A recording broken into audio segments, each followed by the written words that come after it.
everyone, welcome back, and also Happy New Year. I didn't really post anything for the holidays, but I was painting during that time, and this is one of them. So I am justifying leaving off my next video for my one photo and four mediums series by saying that since my last video didn't exactly work out as planned and I didn't really get to enjoy it as much because just a lot of things didn't work out in my favor, this is another video for me to just really pull away from the things that was stressing me out and just go back to these little paintings that I know won't really pressure me as much, and so I know that they will eventually be faster for me to pull off. So this is what we're doing today, and this one little sketch was for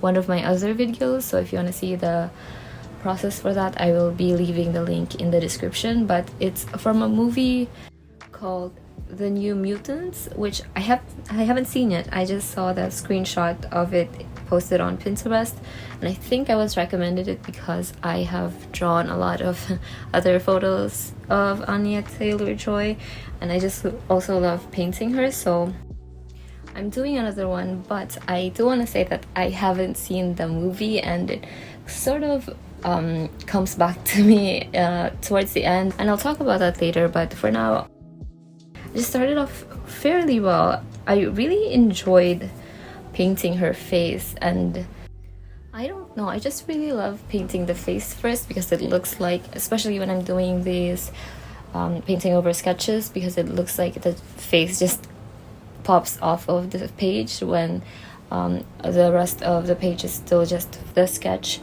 But I really like this effect. But also her face sort of starts off looking very red, and I wasn't really bothered by that because I knew that it is one of the only parts of this little painting that's gonna be very saturated, because I know the rest of it is gonna be very green and sort of just very cool looking shadows. So I wasn't really bothered by her face being so saturated and red looking. And also I think it's because I started painting this really late at night. I think it was maybe 1 or 2 a.m. and I just felt really calm and unhurried, I guess. And also because I was only using the art supplies that I had packed for when we were supposed to leave to get out of the storm, and so I didn't clean my palette. I did add a few dots of fresh paint to my palette, but I was mostly just using the sort of these dirty palette to work with, and so it didn't really feel like I had to make everything look perfect because of that. Maybe it's just a mental thing, but just my mindset was very different from this one compared to my last painting. And I really enjoyed just painting, especially her face. And I did also just change up a little bit of the proportions of her face. I think on my sketch her eyes were sort of just too far apart, so I just pushed them a little bit together for the painting.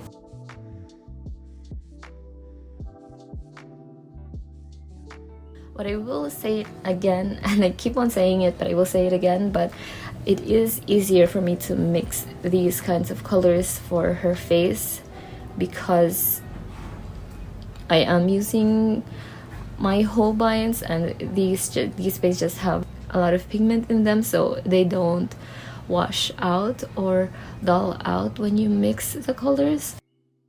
So that's one of the reasons why I was very calm and just everything sort of fell into plan and especially with her face. But it's also just a lot easier to mix these very nuanced sort of colors that you expect when you're painting skin tones. Like over here, when I'm painting just this very small area of her face, there's a lot of very different variations in the hues that I'm painting, and when you're mixing these, they are actually very grayish colors. They're very hard to they're very hard to mix when you're working with something like the Mia gouache, because a lot of the time when you're adding white, it just really turns very desaturated and it just easily turns gray. So when you look at her upper lip that's not in shadow, it's very warm. You can still tell that I've added yellow to that paint mix. If I was trying to mix that exact same color with my Mia gouache, it would be very hard to achieve. It would be easy for me to get the color that I use for under her right eye because it looks less saturated than the color that's on her upper lip. But it would be really hard to get that exact same value and tone while just slightly shifting the hues.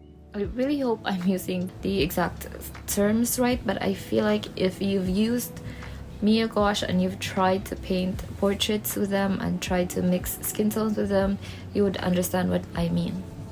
And I think it's something that I could do easier because I'm using these paints. And I do remember that while I was painting with my Mia gouache, it was just so hard for me to do.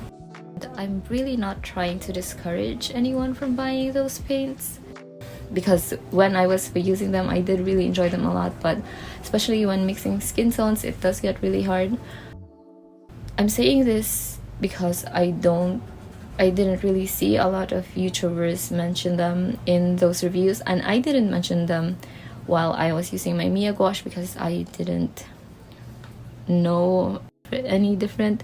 Those were the only gouache that I was using. But when you do try to mix skin tones with them, especially these colors that are already hard to paint anyway, just know that the process for me is easier, and most of it is just because of my paints.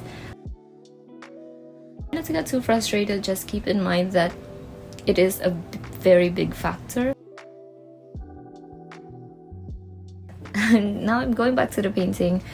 I knew before I started that it was going to be a challenge for me to paint her hair. That's just because I always knew that curly hair or wavy hair is a lot easier to draw or paint than straight hair like this.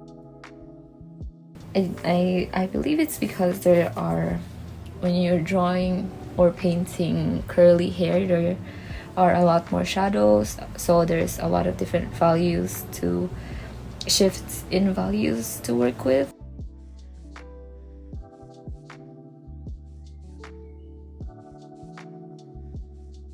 But for straight hair, you kind of have to rely on the different colors and just the tones and the hues to break apart the uniformity of the straight hair strands. But even so, even when I knew it was gonna be hard, I did have a lot of fun still painting her hair. So even though it's blonde, I'm not really using just yellow. Her colors that I painted her hair with are mostly just green and some cool grays, because of the lighting, and the shadows are sort of cool and it's darker. And also my favorite is when there are warmer parts of her hair, I just added some sort of browns in there, which is similar to the same colors that I used for her face. So it's always fun when you use the same colors for different parts of the face, because a lot of people don't notice it, but it pulls the whole painting together. I think it's also because it is the new year. It does make me reflect on how much I have grown as an artist, because just a couple of years ago and even just a few months ago, I was only using very, I think, predictable colors for everything in my paintings. So usually I would use colors that are very bright and punchy, and I would always have a set of colors that I would associate with things. So if I was painting blonde hair, I would always have it in my head to use yellows and very warm browns, but I wouldn't really think about how the lighting would affect how they look. And very similarly with when I'm painting skin tones, before I would only use different shades of brown and sometimes some purple in there, because I really loved using purple for my skin tones. Now I sort of know that different things will look a different way in different lightings, so I would mix a lot more grays in there. So colors I wouldn't normally associate with being skin tones. I think that's one of big indications of my progress. But I do still think that using very vibrant colors will work really well with watercolors. And there are times where I would still use the same process and colors that I would use before. I am proud of myself for also learning to branch out of that.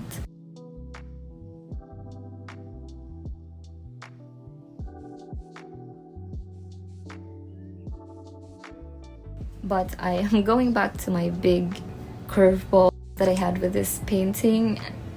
I mentioned before that I haven't seen the movie, and it really showed in the kind of emotion I was trying to portray initially. So because I was painting late at night, I also just had my iPad in very low brightness, and I couldn't really see the nuances of her expression. There are a lot of times that this helps because you get to focus on the composition and the proportions you want to get right before building up the details. But in this case, it really didn't work out for me at all, because the next day when I went to finish the painting and I had my iPad brightness level way up, I started noticing that she was actually crying in the photo, and it's really sad that I just decided initially to make her look somewhat angry when really she actually looks very vulnerable in the photo. I can't say for sure how it is portrayed in the movie, but just in this photo, that is the kind of emotion that I'm getting. So I wanted to slightly alter it, not make it too different from how I started painting it, because I wanted the effect of the viewer to be similar to how I initially found out that she was actually showing some other emotions in there. So I just did some very minor readjustments to her eyebrows and made her waterline brighter. And I also covered up the those big teardrops that I initially painted on, so it's not super obvious that she is actually just crying. But yeah, I hope you're getting the same sort of vibe in this painting as it is in the reference photo. This video is dedicated to Soren from Canada for purchasing one of my original paintings. Thank you so much for doing that. I was able to donate all of that to the people who are still affected very heavily by the typhoon here in the Philippines. Also, if you guys want to help out and donate yourself, I will be putting some donation links in the description too. That is it for this video. Thank you guys for watching, and I will be seeing you again soon.